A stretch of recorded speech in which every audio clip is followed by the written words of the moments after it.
जो हो चुका है जो होगा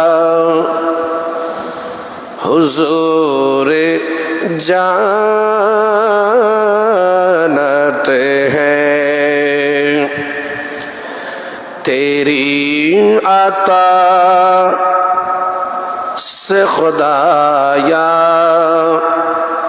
हुजूर जानते हैं। जो हो चुका है जो होगा हुजूर जानते हैं। तेरी अता से खुदाया हुजूर जानते हैं। सलातुन्या अलैकुम। जो हो चुका है जो होगा हुजूर जानते हैं। सलातुन्या कुम।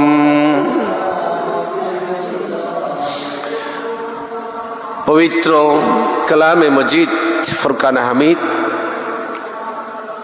25 नंबर पारा सूरा ज़ुहरफ आयात नंबर 67 আমি গুনাহগার আপনাদের খেদমতে তেলাওয়াত করেছি। আতায়ে রসুল হুজুর সরকারে গরিব নওয়াজ মাইনুদ্দিন হাসান সঞ্জিরি রহমতুল্লাহ আলাইহি সহ অসংখ্য আউলিয়া ইকরাম যাদের আগমন, যাদের কষ্ট, মেহনত, পরিশ্রম, ত্যাগ তিতিক্ষার মাধ্যমে এই দেশে ভারত উপমহাদেশ আজ মুসলমানের একটা বড় জামায়াত। আমরা গরিব নওয়াজের যে অবদান আমাদের উপর রেখেছেন সেই অবদান আমরা কখনো শোধ করতে পারবো না।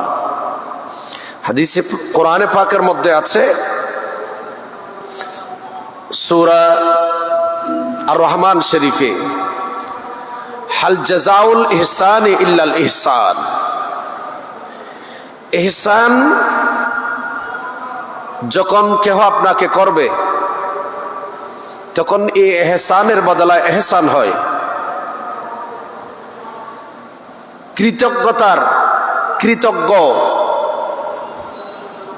কৃতজ্ঞ আমাদেরকে হতে হবে, কৃতজ্ঞতা প্রকাশ করতে হবে। হুজুর আতায়ে রসুল সরকারে গরিব নওয়াজ ইনি পৃথিবীতে এই ভারত উপমহাদেশে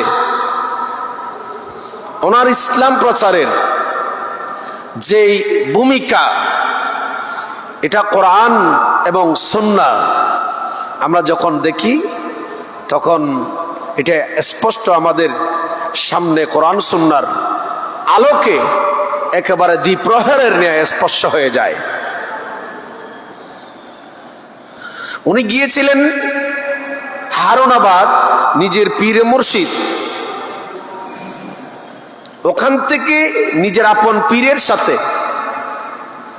ইনি তো কোরআন সুন্নাহ ফিকহ ফতোয়া ফুনুনাত এলমগুলাকে উনি আগে অর্জন করেছেন। তারপর ইনি পীরে মুর্শিদের দরবারে ফয়েজের আফতা, ফয়েজ পাওয়ার জন্য রাসূল পাকের সাথে নিসবত বংশীয়ভাবে আছে এরপরও ইনি নিজের আপন পীরে মুর্শিদ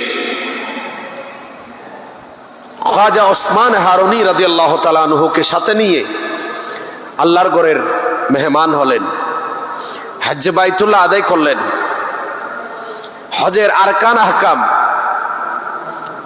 হজের ফরজ ওয়াজিবাত আদায় করে মদিনাতুল মুনাওয়ারা আমার প্রিয় রাসূলের কদমে পাকে উপস্থিত হলেন। রাসূল পাকের দরবারে ইনি কোরআনে পাক তেলাওয়াত করতেন।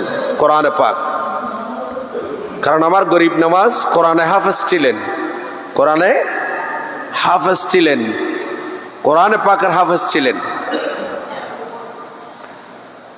আমরা তো কিছু ভুল ত্রুটি হলে এগুলো আমরা নামাজের মধ্যে হলে আমাদেরকে পেছন থেকে যিনি থাকেন ইনি কি করেন, ইনি লোকমা দেন।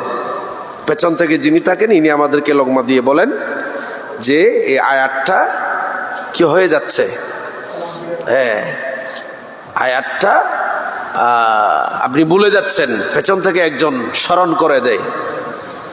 আর আমার গরিব নওয়াজ ইনি এমন হাস্তি, ইনি দুনিয়া থেকে চলে যাওয়ার পরও দেখা যাচ্ছে ওনার একজন দাদা পীর এবং গরিব নওয়াজের দরবারে জিয়ারত করতে গেলেন। এখন যেখানে গরিব নওয়াজকে শোয়াই দেওয়া হলো, এরপরের দেওয়াল যেটা সেটা মাজারের নয়, এটা মসজিদের। তো গরিব নওয়াজ দেখা যাচ্ছে যিনি কোরআন শরীফের আয়াত ভুল করেছেন, ওনাকে কোরআন শরীফের আয়াতটা এই মসজিদের ভেতর ওনার শয়ন করা অবস্থায় গরিব নওয়াজ ওনাকে বলে দিলেন আপনি এই এই সূরা এই আয়াতগুলাকে ফেলে গিয়েছেন। সুবহানাল্লাহ বলেন। ওনার ইন্তিকালে ওনার কপালের মধ্যে লেখা উঠে গিয়েছিল, আরবি হরুফ লেখা উঠে গিয়েছে, কিয়ামতের আগে যারা দাজ্জাল কাফের, সূর্য যখন পশ্চিম দিকে উদিত হয়ে পূর্ব দিকে অস্ত যাবে তখন কিছু মানুষের কপালের মধ্যে আরবি হরফে লেখা উঠে যাবে কাফের। এটা কিয়ামতের আগের একটু নমুনা, যখন তওবার দরজা বন্ধ হয়ে যাবে। কিন্তু হুজুর সরকারে গরিব নওয়াজ আতায়ে রসুল আল্লাহ পাক ওনাকে এমন ভাবে কবুল করেছেন, ইনি ইন্তেকালের পর লেখা উঠে গেছে কপালে, হাদা হাবিবুল্লাহ মাতা বি হুবিল্লাহ। ওনার কপালে আরবিতে লেখা উঠে গেছে হাবিবুল্লাহ, ইনি আল্লাহর হাবিব। আল্লাহর প্রেমে, আল্লাহর রসুলের প্রেমের উপর ইসলাম প্রচার করতে গিয়ে মাহবুব হয়ে, আল্লাহর মাহবুব হয়ে, আল্লাহর করিব বান্দা হয়ে উনি ইন্তেকাল করেছেন, সেটা ওনার কপালের মধ্যে লেখা উঠে গিয়েছিল। আজকাল যদি আমাকে প্রশ্ন করা হয়, একজন হুজুরকে প্রশ্ন করা হয়,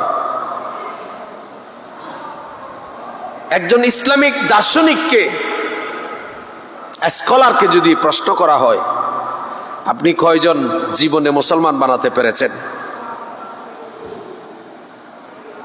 তাহলে আমাদের মধ্যে হয়তো অনেকে এমন আছে যে জীবনে আমার আদর্শ দেখে,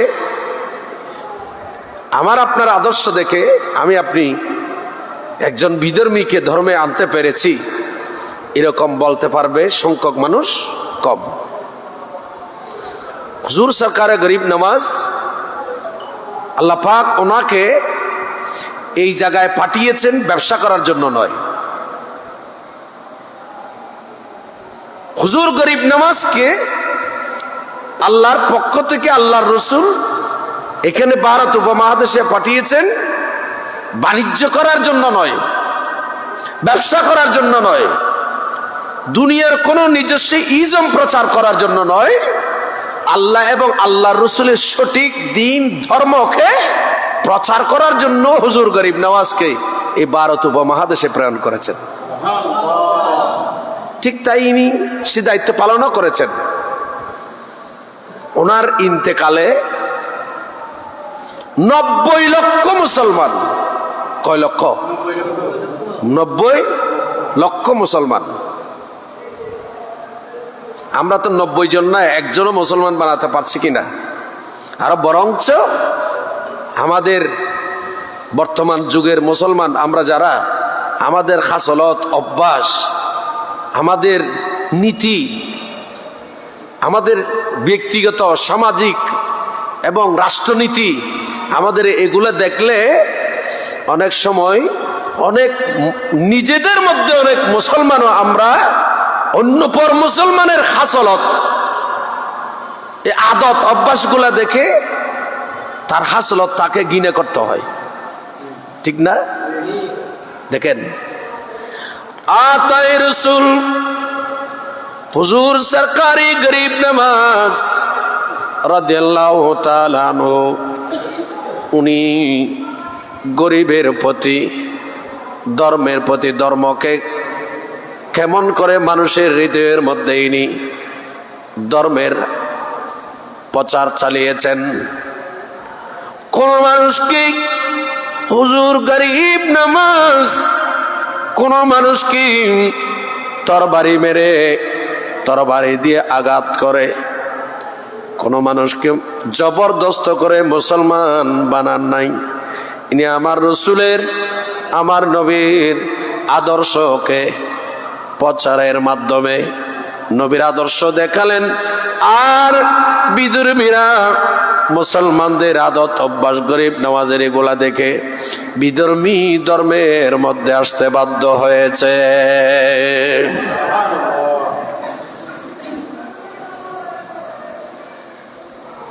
ইনি নিজের বাবার ব্যবসায়িক পয়সা, মায়ের থেকে অনুমতি নিয়ে, আম্মা আমি চলে যাচ্ছি সাজিস্তান, বখারা, বিভিন্ন জায়গা। ইনি নিজের বাবার সম্পদ, বাগান ছিল, বাগান, গরিব নওয়াজের আব্বাজানের আঙ্গুর বাগান ছিল, বিভিন্ন ফল ফ্রুটের বাগান ছিল। এই বাগানগুলো ইনি বিক্রি করে দিলেন। বিক্রি করে ওনার সফরের জন্য কিছু রেখে বাকিগুলোকে ইনি দান করে দিলেন।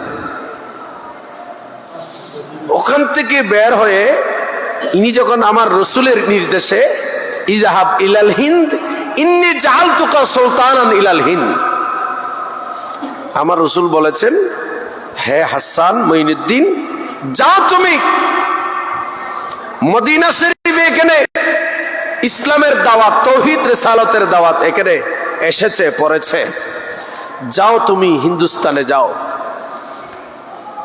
দুনিয়াতে আমাদের বাদশাহ, রাজা বাদশাগুলা সময়ের জন্য হয়, বা হায়াত যতদিন ততদিন বাদশাহ থাকে। আর আমার গরিব নওয়াজ, আল্লাহ পাক ওনাকে এমন বাদশাহ বানিয়েছেন, ইনি দুনিয়ারও বাদশাহ, কাল কিয়ামতের ময়দানেরও বাদশাহ। কেমন বাদশাহ? হিন্দুস্তানে যত বাদশাহ আসবে, আসছে, কিয়ামত পর্যন্ত সবাই আমার গরিব নওয়াজকে বাদশাহ মেনে কাজ করতে হয়েছে। তো আসতেছেন ইনি, আসতেছে আরব দেশ হয়ে, মদিনা শরীফ, মক্কা শরীফ হয়ে ঘুরে আস্তে আস্তে বিভিন্ন বর্তমান আরব আমিরাত, কাতার, এদিকে ঘুরে ঘুরে বিভিন্ন জায়গা ঘুরে ইনি বর্তমান যেটা আফগানিস্তান, সে আফগানিস্তান আসলেন। আফগানিস্তানে ঢোকার আগে হুজুর সরকারে গরিব নওয়াজ বিভিন্ন জায়গার মধ্যে ইনি ইবাদত বন্দেগী করে আসতেছিলেন। খাজা কুতুবউদ্দিন বখতিয়ার কাকিকে ইনি মুরিদ বানিয়ে ওনার সাথে আনতেছেন। ইনিও যুবক, কারণ ওনাকেও পাঠিয়েছেন আমার রসুল, বলেন আমার একজন আওলাদ যাচ্ছে, আমার গরিব নওয়াজকে বলে দিয়েছে যে এমন একজন যুবক আসবে, আপনি মসজিদে থাকবেন, তখন একজন বান্দা এসে আপনার সাক্ষাৎ করবে, আপনি তাকে মুরিদ বানিয়ে সাথে হিন্দুস্তানে নিয়ে যাবেন। সুবহানাল্লাহ বলেন না? খাজা কুতুবউদ্দিন বখতিয়ার কাকি সহ আস্তে আস্তে বর্তমান যেটা আফগানিস্তান, সে আফগানিস্তানের মধ্যে এসে ঢুকলেন। গরিব নওয়াজ তো ইনি আলেম এবং হাফেজ, জবরদস্ত আলেম। আফগানিস্তানের মধ্যে একটা জায়গা আছে, সেই জায়গার নাম হচ্ছে, সেই জায়গাতে একজন বাদশাহী করতেন। ওখানে বাদশাহী যিনি করতেন ওনার নাম হচ্ছে ইয়াদগারে মোহাম্মদ। নাম কি? ইয়াদগারে মোহাম্মদ। সে বাদশাহী করতেছে দীর্ঘদিন ধরে। সেই একটা বাগান করলেন, বাগান অর্থাৎ পার্কের মতো। সেখানে মানুষ সময় পেলে ঘুরতে যায়, বেড়াতে যায়। তো আমার গরিব নওয়াজ চিন্তা করলেন, এখানে অনেক মানুষ দেখি, আমি এখানে ঢুকে আমি আমার দিন ধর্ম প্রচারের যে কাজ, সে কাজ আমি শুরু করে যাই। ওই জায়গাটার নাম হচ্ছে সবজে জার। জায়গাটার নাম কি? সবজে জার। হুজুর সরকারে গরিব নওয়াজ সবজে জার বাগানের মধ্যে ঢুকলেন। ঢুকে পুকুরের পারে, পুকুর আছে মাঝখানে একটা পুকুর, সে পুকুরের পারে গরিব নওয়াজ নিজের চাদরটাকে বিছালেন, মনে করেন জায়নামাজের মতো চাদর বিছালেন। কুতুবউদ্দিন, আমরা এখানে মঞ্জিল করব, আমরা এখানে একটু মঞ্জিল করব। গরিব নওয়াজ উজু কালাম বানিয়ে নামাজের টাইম নামাজ পড়তেছে। অনেক মানুষ পার্কের মধ্যে, বাগানের মধ্যে। তো একটা নির্দিষ্ট সময় থাকে লোক বের হয়ে যাওয়ার। আবার যেই দিন ইয়াদগারে মোহাম্মদ পার্কে বেড়াতে আসবে, সেই দিন কোনো সাধারণ পাবলিককে ওখানে থাকতে দেওয়া হয় না, দেওয়া হবে না। হঠাৎ করে গরিব নওয়াজ বসা, মানুষও বসা, হঠাৎ করে এদের কাছে খবর আসছে যে ইয়াদগারে মোহাম্মদ পার্কে আসতেছে, ঘুরতে আসতেছে, বেড়াতে আসতেছে, বাদশা আসতেছে। চতুর্দিকে এলান করে দেওয়া হলো, যারা পার্কে বসেছেন, ঢুকেছেন, আপনারা সবাই বের হয়ে যান। সবাই কি বের হয়ে যান? বলে কেন? বলে এই পার্ক যিনি এত চমৎকার করেছেন, এই আমাদের এলাকার বাদশা সবজে জারের, ইনি এই পার্কের মধ্যে আসতেছেন, সুতরাং আপনারা তাড়াতাড়ি বের হয়ে যান, আপনাদের টাইম এতটুকু। টাইম দিলে সবাই বের হয়ে গেল। কিন্তু এই দুইজন মানুষ ফকির, এই দুইজন দরবেশ বের হচ্ছে না। কারণ গরিব নওয়াজ ওনার নিজের হাতে কিতাব লিখেছেন, সেই কিতাবের মধ্যে এই ঘটনা হুজুর গরিব নওয়াজ নিজে বর্ণনা দিলেন। এই দুইজন বের হচ্ছে না, সবাই আসছে, আপনারা বের হয়ে যান। ও গরিব নওয়াজ কোন দিকে তাকায় না, বের হয় না। সর্বশেষ ওরা অনেক হুমকি দমকি দিল, গরিব নওয়াজ বের হয় না। বসে বসে সেখানে ইবাদত বندگی করে যাচ্ছেন। হঠাৎ করে ইয়াদগারে মোহাম্মদ চলে আসছে। সমস্ত সিপাহী, সমস্ত সৈন্যগণ, বাগানের কর্মচারীরা সামনে গিয়ে দাঁড়ালো। দাঁড়িয়ে ইয়াদগারে মোহাম্মদকে বললেন, আপনি নিশ্চয়ই আজকে আমাদের সাথে রাগ করে আমাদের হয়তো অনেকের চাকরি থেকে চাকরিচ্যুত করবেন। আমরা অনেক চেষ্টা করেছি, এই বাগান, এই পার্কের ভিতর দুইজন ফকির মুসলমান বসেছে, দুইজন ফকির বসেছে, আমরা এদেরকে উঠাতে পারি নাই, বের করতে পারি নাই। এই জন্য আপনাকে আগে এসে আমরা এটার খবরটা দিয়ে দিলাম। ইয়াদগারে মোহাম্মদ হুমহাম করে বাগানের ভেতর ঢুকলো। ওই যুগের বাদশারা তো ঘোড়ার উপর, ওটের উপর বসতেন, ঘোড়ার উপর বসেছে। ঢুকলো ঘোড়াতে, ঘোড়ার উপর সওয়ারি হয়ে ভেতরে ঢুকলেন। ঢুকার পর সামনে গেলেন গরিব নওয়াজ, খাজা কুতুবউদ্দিন বখতিয়ার কাকি। এই দুইজনেই বসা আছে। এখন উপরে থেকে, গোড়ার উপরে থেকে ইয়াদগারে মোহাম্মদ একেবারে আবুল তাবুল বকাবকি করছে। বলতেছেন, নেই ফকির, এই তোমাদের বাড়ি কোথায়? তোমরা কোত্থেকে আসছো? এটা বাগান, এই সাবজেজার, এই বাগানে আমার হুকুম চলবে। আমি এলাকার বাদশা, আমার হুকুম তোমরা অমান্য করেছ, সুতরাং তোমাদেরকে এর জন্যে শাস্তি পেতে হবে। আবুল তাবুল বকাবকি করছে। আমার গরিব নওয়াজ তার বকার সীমা যখন বেশি ছেড়ে যাচ্ছে, এইভাবে একটু মহাব্বতের নজরে গরিব নওয়াজ তাকালেন ইয়াদগারে মোহাম্মদের দিকে। ইয়াদগারে মোহাম্মদ গোড়ার উপরে আর তার কোনো শেষ নাই, শেষলেস হয়ে সোজা মাটিতে পড়ে গেল। দীর্ঘক্ষণ বেহুশ ছিলেন, দীর্ঘক্ষণ বেহুশ। কারণ নজর এটা হক, আর নজরু হাক্কুন। নজর দুই প্রকার, নজরে খায়ের, নজরে শার। নজর দিলেন, শুধু দেখেছেন। কারণ আল্লাহর নবী এবং অলিগণ, নবীগণ নবুয়তের চোখে দেখে, ওলিগণ বেলায়েতের চোখে দেখে। নবীদের নবুয়ত আল্লাহর পক্ষ থেকে, আর ওলিদের বেলায়েত হচ্ছে আল বেলায়েতু জিল্লুন নবুওয়া, বেলায়েত হচ্ছে নবুয়তের ছায়া। সুবহানাল্লাহ বলেন। বেলায়েত নবুয়তের ছায়া। হাদিসে পাকে আসছে, ইত্তাকু আন ফারাসাতিল মুমিনিন। নবী বলেন, এই আমার উম্মতরা, তোমরা ভয় করো মুমিনের ফেরাসতকে। মুমিনের ফেরাসতকে তোমরা কি করো? ভয় করো। ফাইন্নাহু ইয়ানজুরু,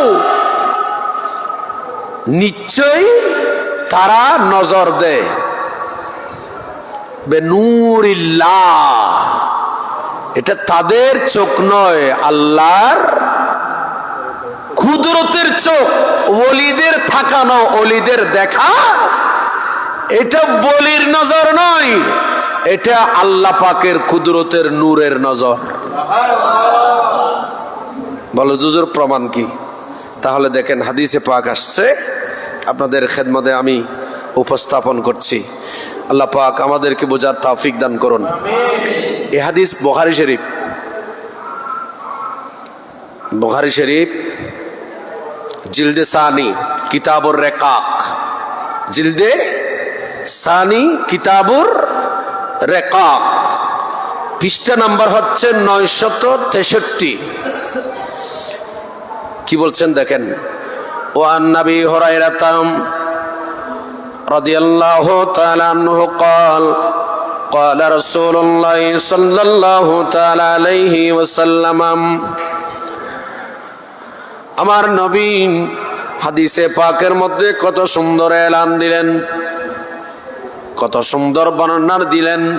নবী বলেন, মান আদালি ওয়ালিয়ান ফাকাদ আযানতুহু বিল হারব ওয়া মা তাকাররাবা ইলাইয়া আবদি বিশাইইন আহাব্বা ইলাইয়া মিম্মা ইফতারাতু আলাইহিম ওয়ালা ইয়াজালু আবদি ইয়াতাকাররাবু ইলাইয়া বিন্নাওয়াফিল হাত্তা আহবাবতুহু ফাকুনতুহু সামহুল্লাযী ইয়াসমাউ বিহি ওয়া বাসারাহুল্লাযী ইউবসিরু বিহি ওয়া ইয়াদাহুল্লাতী ইউবতিশু বিহা ওয়া রিজলাহু আল্লাতী ইয়ামশি বিহা ওয়া ইন সাআলানি লাউতিয়ান্নাহু।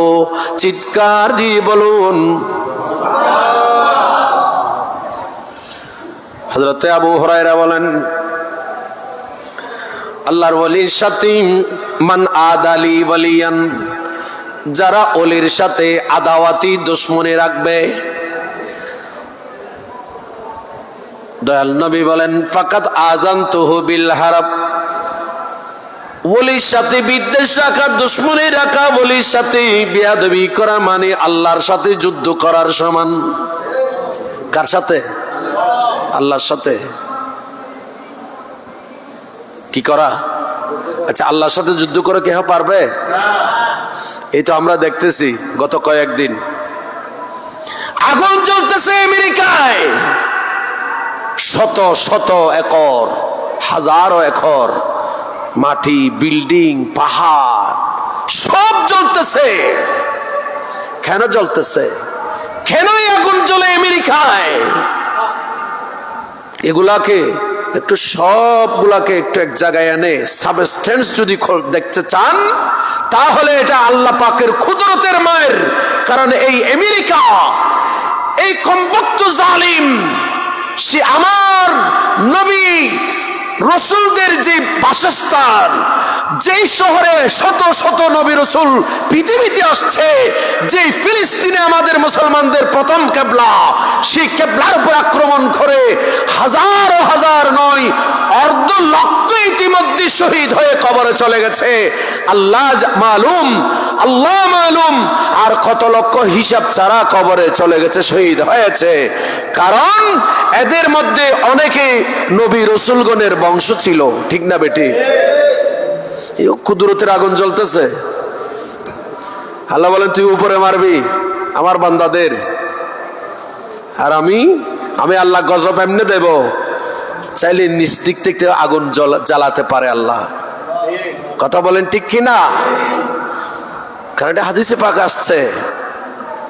আমি হাদিস যখন বলেছি, এটা একটু ক্লিয়ার করার আগে কথা যখন আসছে, কারণ আল্লাহর সাথে যুদ্ধ করা, আল্লাহর সাথে যুদ্ধ করে পৃথিবীতে কোনো শক্তি কামিয়াব হতে পারবে না। দেখেন, আমি তাহলে আরেকটা হাদিস আপনাদের সামনে কোট করছি। এই হাদিস তাও বুখারী শরীফ, জিলদ আউয়াল,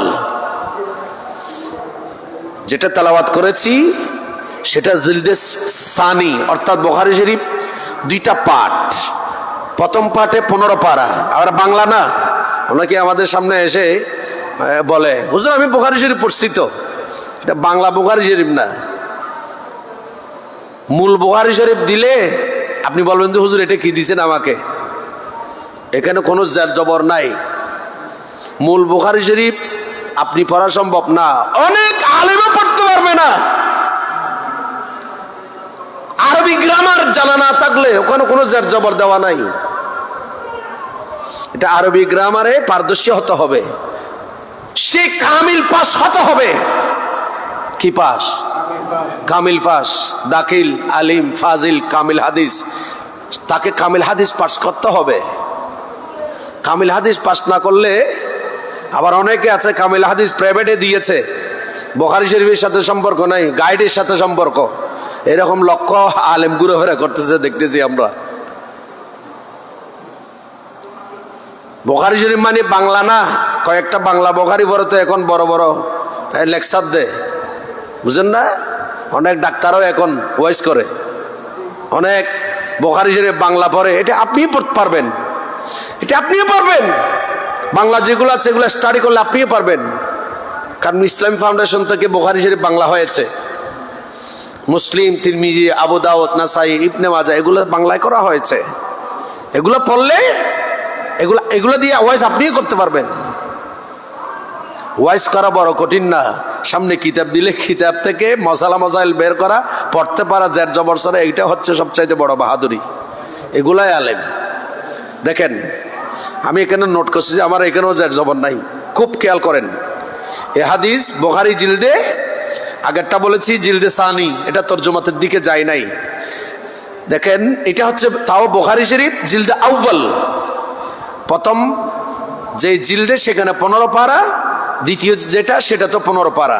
বুখারী শরীফ মূল জিলদে আউয়াল, পৃষ্ঠা নাম্বার হচ্ছে 469, চ্যাপ্টারের নাম, অধ্যায়ের নাম কিতাবুল আম্বিয়া, হাদিস নাম্বার 3219। এখানে কি বলছেন দেখেন, সাইয়েদনা আনাস রাদিয়াল্লাহু তাআলা আনহু থেকে বর্ণিত হাদিস। হযরতে আনাস বলতেছেন, একজন ইহুদি আমার রসুলের কাছে আসছে। কার কাছে? আমার রসুলের কাছে আসছে। এই যে, এই ভাই, এই যে কালো টুপি পরছেন, এদিকে আসেন। এদিকে আসেন ভাই, আপনি এদিকে আসেন। আপনার দুইজন অনেকক্ষণ ধরে কথা বলতেছেন, আমি দেখতেছি। এদিকে তৃতীয় কাতার, এদিকে এখানে না, এখানে আসেন। তৃতীয় কাতার এখানে, এখানে বসেন। হ্যাঁ প্লিজ কথা বলবেন না। আপনি টুপি পরছেন? টুপি আনছেন? নাই, এটা আফসোস। আপনি আমার ভাই।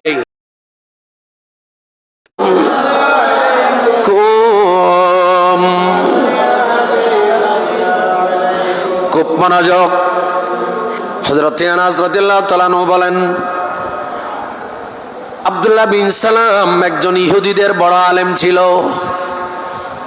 যার কাছে তাওরাত, জবুর, ইনজিল, বড় বড় আসমানি এই তিনটা কিতাবের এলম যার কাছে ছিল। এত বড় আলেম, সে আসছে মদিনা শরীফে আমার নবীর সাথে দেখা করার জন্য। আমাদের নবীর সাথে দেখা করলেন। দেখা করে এবার বলতেছেন, ফাকালা ইন্নী সাইলুকা আন সালাস লা ইয়ালামুহুন্না ইল্লা নাবিয়্যুন। আব্দুল্লাহ বিন সালাম বলতেছে, আমার নবীকে বলতেছে, সেই ইহুদি, সেই ইহুদিদের বড় আলেম। আমার নবীকে বলেন, নিশ্চয় আমি আপনাকে তিনটা প্রশ্ন করব। লা ইয়ালামুহুন্না ইল্লা নাবিয়্যুন। এই তিনটা প্রশ্নের উত্তর পৃথিবীর কোন স্বাভাবিক মানুষই দিতে পারবে না। ইল্লা নাবিয়্যুন, শুধুমাত্র নবীরাই দিতে পারবে। এই তিনটা প্রশ্নের উত্তর কেউ দিতে পারবে না। ইল্লা নবিয়ুন, হ্যাঁ শুধুমাত্র নবী দিতে পারবে। আপনি যদি নবী হয়ে থাকেন নিশ্চয় আপনি দিতে পারবেন, আর যদি নবী না হন তাহলে দেওয়া সম্ভব না। এবার আমার রসুলকে এগুলো, এই প্রশ্নগুলো করে টেস্ট করতেছে, আমার রসুল, আমার নবী কিনা। প্রথম প্রশ্ন করলেন, ফামা আউয়ালু আশরাতিস সাআ। বলুন তো দেখি, কিয়ামতের প্রথম আলামত কি? নাম্বার 2, ওয়া আউয়ালু তুআমি আহলিল জান্নাহ। জান্নাতীদের প্রথম খাবার আমার আল্লাহ কি দিয়ে দেবেন? তৃতীয় প্রশ্ন, ওয়া মা ইয়ানজিল ওয়ালাদা ইলা আবিহি আও ইলা উম্মিহি। ছেলে হোক মেয়ে হোক, মা বাবার সুরতে কেমনে হয়? সুবহানাল্লাহ বলবেন না? কঠিন, কেমন কঠিন? কঠিন থেকে কঠিন। কিয়ামতের প্রথম আলামত কি? যাচাই করতেছে নবী কিনা আপনি। যদি নবী হন প্রশ্নের উত্তর দিতে পারবেন, না হয় সম্ভব না। তখন আমার নবী উত্তর দিচ্ছেন, হে আব্দুল্লাহ বিন সালাম, ইহুদিদের বড় আলেম, তাওরাত, জবুর, ইনজিলের এলমের অধিকারী, শুনো। আমার নবী বলেন, আউয়ালু আশরাতিস সাআ ফানারুন তাহশুরুন নাস মিনাল মাশরিকি ইলাল মাগরিব। কিয়ামতের আগে সর্বপ্রথম কিয়ামতের আলামত হচ্ছে পৃথিবীর পূর্ব প্রান্ত থেকে আগুন বের হবে। তাহশুরুন নাস মিনাল মাশরিকি ইলাল মাগরিব। পূর্ব প্রান্ত থেকে এই আগুন গাছপালা, তরু লতা, পাথর, মানুষ, হাজার সবকিছুকে জ্বালাবে। জ্বালাতে জ্বালাতে সে আগুনটা পৃথিবীর পূর্ব প্রান্ত থেকে জ্বলতে জ্বলতে পৃথিবীর পশ্চিম প্রান্তরে চলে যাবে। আর ওই আগুনের আগে আগে মানুষ নিজের বাড়িঘর, ব্যবসা বাণিজ্য, চাকরি নকরি সব পেলে এই আগুনের আগে আগে মানুষ দৌড়ে দৌড়ে এই জায়গা ত্যাগ করে পৃথিবীর পশ্চিম প্রান্ত পর্যন্ত চলে যাবে। আমার রাসূল বলেন, এটাই কিয়ামতের প্রথম আলামত। এটা কিয়ামতের কি প্রথম আলামত। আব্দুল্লাহ বিন সালাম একেবারে নরম হয়ে গেলেন, উত্তর তো পেয়ে গেলেন। এখনো বলছে না, আরো দুইটা বাকি আছে। দ্বিতীয় প্রশ্ন, কিয়ামতের জান্নাতের মধ্যে সর্বপ্রথম খাবার কি হবে? তখন আমার নবী বলেন, হে আব্দুল্লাহ বিন সালাম,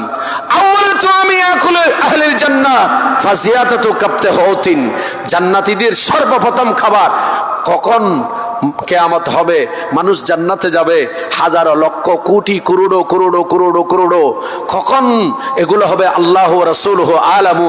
কিন্তু সেখানে সর্বপ্রথম খাবার কি দিয়ে দেবেন সে এলম আল্লাহ আমার নবীকে দান করেছেন। আমার রসুল বলেন, হে আব্দুল্লাহ বিন সালাম শোনো, আদম থেকে ঈসা রূহুল্লাহ পর্যন্ত নয় নয়, আমি নবী আমি রসুল সর্বপ্রথম জান্নাতে যাব, আমার উম্মত সর্বপ্রথম জান্নাতে যাবে।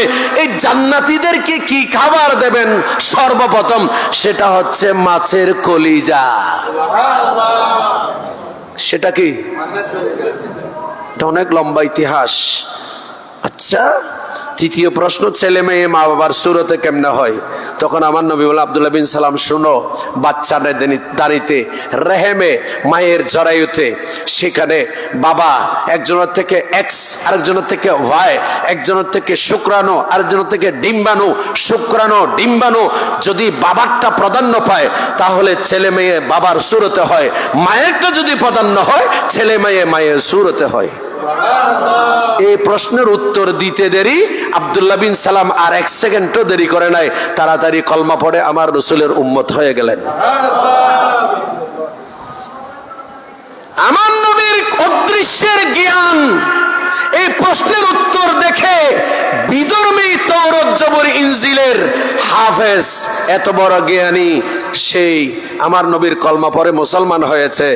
আর আজকের দুবছর মূলই সার্টিফিকেট ইউনিভার্সিটির মালও বলে ইউনিভার্সিটির নবুজন, সে এখন আমার নবীর শানে বেয়াদবি করে, কখন বলে খাও বয়, কখন বলে মক্কি জীবন ঠেকাই খেলছে, মদনী জীবন 6 আর 4 মারছে।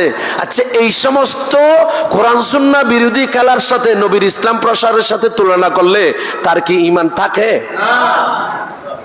যদি বলা হয় নবীর অক্ষর জ্ঞান জানতেন না, আলিফ বা তাসা 1 2 3 জানতেন না, তো যদি না জানেন জান্নাতে সর্বপ্রথম খাবার কি হবে এটা নবী জানলেন কেমনে?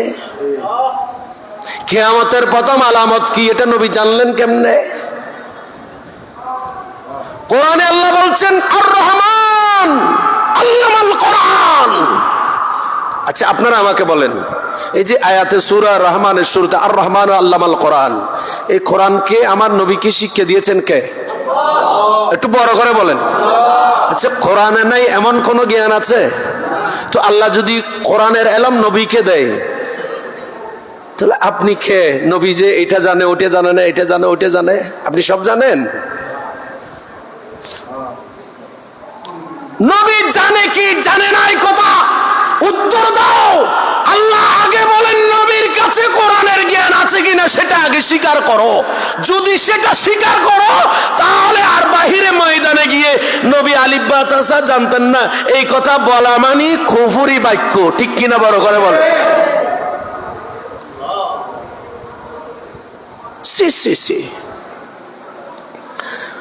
আচ্ছা, রাখালের চরিত্র আপনারা পড়েছেন? কিসের চরিত্র বলেন? রাখাল কি তাহাজ্জুদ নামাজ পড়ে বুঝি? বয় বয় খাও বয়। হাদিস শরীফে আছে রসুল, নবী রসুলগণ ওনারা ছাগল লালন পালন করেছেন, এগুলো ব্যক্তিগত বিষয়। আচ্ছা, খাও বয় মানে কি ছাগল চড়ানেওয়ালা নাকি গরু চড়ানেওয়ালা? কাউ শব্দের অর্থ কি? আরেকজনে বলতেছে এটাকে, এটার পক্ষে সবাই গাইতে গিয়ে বলতেছে আমরা নাকি ইংরেজি বুঝি না। এগুলো কোত্থেকে আসে? মাটি পেরে কোত্থেকে বললুত কতগুলো বের হয়, খুব আশ্চর্য লাগে এগুলো আমাদের। আপনি একজনকে মহব্বত করেন, ওনার কথাটাকে যদি কোরআন সুন্নাহর সাথে যদি ধাক্কা লাগে, আপনি কি যাকে মহব্বত করেন সে একটা ভুল বললো রে, তো এই কথাকে কি আপনি কি গ্রহণ করবেন? কোরআন সুন্নাহ বিরোধী চলে গেছে। যাকে মহব্বত করেন সেই ব্যক্তির কথাটা কোরআন সুন্নাহর বিরোধী চলে গেছে, এখন কি আপনি কোরআনের পক্ষে থাকবেন নাকি যাকে দুনিয়ার ক্ষেত্রে মহব্বত করেন তার পক্ষে থাকবেন? কথা বলেন। আল্লাহ হেফাজত করুন, আমরা দোয়া করব আল্লাহ পাক বুঝার তৌফিক দান করুন। তাহলে আমি অনেক কথা বলে ফেলেছি। তাহলে আল্লাহর রসুল বলেছেন, রসুল পাকের সাথে আজকে যে আমেরিকায় আগুন জ্বলতেছে, এই আমেরিকায় আগুন একমাত্র মুসলমানদের সাথে বেয়াদবি করার কারণে, মুসলমানদেরকে নির্মমভাবে শহীদ করে দেওয়ার কারণে। এদিকে আগুন জ্বলতে দেরি, দুই একদিন ধরে শোনা যাচ্ছে যে ইসরায়েলের সাথে ফিলিস্তিনের সাথে যুদ্ধবিরতির কি হয়েছে। এগুলো এমনি হয় না, খোদাই মাইসাল্লাহ। নিচের দিকে আগুন জ্বলে, নিভাতে পারছে না, নিভাতে পারছে না, তারপর বলতেছে একটু যুদ্ধবিরতি দাও। খবরদার, মুসলমান ওই জাতি, ইমানদাররা ওই জাতি, যেই জাতিকে 1000 কাফেরে 13 জন মুজাহিদকে দমায়ে রাখতে পারে নাই, 13 জন মুজাহিদের সাথে আল্লাহ 5000 ফেরেশতা নাজিল করেছিলেন। মদিনা শরীফে বদরের মাঠে এখনো পাহাড় সাক্ষী আছে, জাবলে মালায়েকা। সে পাহাড়ে আমার সাথে যারা হাজি যায়, আমরা ওদেরকে নিয়ে যাওয়ার চেষ্টা করি নিজেদের খরচে। গতবারও যাওয়ার সুযোগ হয়েছে। মুসলমানের সাথে অন্যায় করলে, সুতরাং আমাদেরকে কিন্তু আল্লাহ রসুলের বিধান মোতাবেক চলতে হবে। চললে এখনো আমাদেরকে আমার আল্লাহ সাহায্য করবেন, এখনো কি করবেন? আমাদেরকে সাহায্য। গরিব নওয়াজকে সাহায্য করেছে ইসলাম প্রচারে। গরিব নওয়াজ কোরআন সুন্নাহ মোতাবেক ছিলেন বিদায়। কোরআন সুন্নাহর বাইরে গিয়ে আপনি কিছু করলে আপনি সাহায্য পাবেন না। যাক, আমার কথা শেষ করছি। যে হাদিস আমি তেলাওয়াত করেছিলাম, মুমিনদের নজরকে ভয় করার কথা বলেছেন। ইত্তাকু আন ফারাসাতিল মুমিনিন, মুমিনের ফেরাসতকে ভয় করার জন্য বলেছেন। কারণ হাদিসে পাক আসছে, যে হাদিসে কুদসি বলেছেন, আমার আল্লাহ বলেছেন, আমার রাসূল দয়াল নবী বলেছেন, হাদিসে পাকে আসছে, ইয়াতাকাররাবু ইলাইয়া বিন নওয়াফিল হাত্তা হাবাবতুহু। আমার নবী বলতেছেন, আল্লাহর এমন কিছু বান্দা আছে, ওই বান্দারা ফরজ ওয়াজিব নফল ইবাদত, ফরজ ওয়াজিব সুন্নাহর সাথে সাথে যে যত বেশি নফল ইবাদত করতে পেরেছে, ইয়াতাকাররাবু ইলাইয়া বিন নওয়াফিল, নফল ইবাদত করতে করতে সে আল্লাহর করিব, আল্লাহ পাকের কাছে চলে গেছে।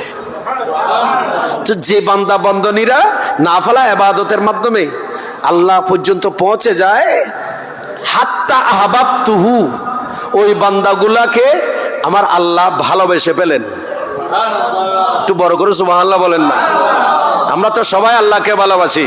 আল্লাহ কাকে ভালোবাসেন? হাদিসে রাসূল বলছেন, যে সমস্ত বান্দা বান্দনীরা ফরজ ওয়াজিব এগুলো তো অবশ্যই করবে, সুন্নাত এগুলো অবশ্যই আদায় করবে, পাশাপাশি যে যত বেশি নফল ইবাদত করে সে আল্লাহ পাকের সে তত করিব হয়ে যায়। তো করিব হয়ে গেলে আল্লাহ তাদেরকে মহব্বত করে ফেলে। ফাকুনতুহু সামাউল্লাযী ইয়াসমাউ বিহি, এরা যে কান দিয়ে শুনে তখন সেই কান তাদের কান থাকে না। আমার রাসূল বলছেন হাদিসে কুদসি, এই কানগুলা আল্লাহ পাকের কুদরতের কান হয়ে যায়। যার কারণে গরিব নওয়াজকে ডাক দিয়েছিলেন দিল্লিতে বসে খাজা কুতুবউদ্দিন বখতিয়ার কাকি, আর খাজা কুতুবউদ্দিন বখতিয়ার কাকির সেই ডাক আমার গরিব নওয়াজ আজমির শরীফে বসে শুনেছেন। সেই শোনাটা গরিব নওয়াজেরও কান, আমারও কান। আপনি শুধু কান আমার মতো, আপনার মতো, বিয়ে শাদী আমার মতো, আর বাকি বিষয়গুলোকে আপনি দেখেন না। একটা হচ্ছে ফজিলত আর একটা হচ্ছে মিসলিয়ত। আমি আপনি মত, কিন্তু আপনাকে যদি এখন বলি এসে একটু কি দেন, খুতবা দেন, নামাজ পড়ান, পড়াতে পারবেন? তো আপনি আমি এক, আপনার খান আমার খান এক, আপনার চোখ আমার চোখ এক। একজন যিনি হেলিকপ্টার বিমান চালায়, সেই যদি এখন আমাকে বলে হুজুর মুখতার রাজিব সাহেব হেলিকপ্টার একটু বিমানটা একটু চালান, তাহলে বিমান চালাবো না, নিজের জীবনও চলে যাবে, ঠিক কিনা? তো ওনারও চোখ আমারও চোখ, ওনারও হাত আছে আমারও হাত আছে। তাহলে চোখ কান আর বিয়ে শাদী বাজার সাজার করলে নবীর সাথে আমার সাথে তুলনা হয় না, ওলির সাথে আমার সাথে তুলনা হয় না, হয়? খুব মনোযোগ। এদের চোখ এদের কান আল্লাহর কান হয়ে যায়। ওয়াবাসারাহুল্লাযী ইউবসিরু বিহি, আমার নবী বলেন তখন আল্লাহর ওলিদের চক্ষু, তাদের চোখ থাকে না, তারা যে চোখ দিয়ে তাকায় ওই চোখটা আমি আল্লাহ পাকের কুদরতের চোখ বনে যাই। ওয়াদাহু আল্লাতী ইয়াবতিশু বিহা, আল্লাহর বলি এদের হাতগুলা ওই যে বান্দাদেরকে আমার আল্লাহ ভালোবেসে পেলেন, হাত্তা আহবাবতুহু, যে বান্দাদেরকে আল্লাহ ভালোবেসে পেলেন ওই বান্দাদের হাত, ইয়াদাহুল্লাতী ইয়াবতিশু বিহা, এই হাতগুলা তাদের হাত থাকে না। আমার আল্লাহ বলেন, নবী হাদিসে বলছেন, হাদিসে কুদসিতে বলছেন, ওলিদের হাতগুলা আল্লাহর কুদরতের হাত হয়ে যায়। ওয়ারিজলাহু আল্লাতী ইয়ামশি বিহা, তখন এই পাগুলা পা গরিব নওয়াজের নয়। আমার নবী বলেন এই পা আল্লাহর কুদরতের পা হয়ে যায়। আল্লাহর কি কোনো পা আসেনি? আল্লাহর হাত আসেনি? তো কুদরতের হাত কিরকম, কুদরতের পা কিরকম, এটা আল্লাহ জানে, আল্লাহর রসুলই জানে। সুবহানাল্লাহ বলেন না? সুতরাং একটু আমাদেরকে কি হতে হবে, কোরআন সুন্নাহ মোতাবেক চলতে হবে, বুঝতে হবে। সুতরাং নিজের উপর কিয়াস করে আরেকজনের যে মিসলিয়ত সেটাকে আপনি কায়েম করতে যাবেন না। যদি সেদিকে যান তাহলে আপনি পথভ্রষ্ট হবেন, পথভ্রষ্ট হবেন। কোরআন সুন্নাহ মোতাবেক আমাদেরকে আল্লাহ পাক কবুল করুন, আমিন। আমাদের সমাজকে আল্লাহ পাক নবী এবং আউলিয়া ইকরামের রঙে রঙিন করে আল্লাহ এবং আল্লাহর রাসূলের বিধান মোতাবেক যেন আমাদের নিজের জীবন, পারিবারিক সামাজিক জীবন যেন আমরা গঠন করতে পারি, সে তৌফিক আল্লাহ দান করুন, আমিন। ওয়া আখিরি দাওয়ানা আলহামদুলিল্লাহ।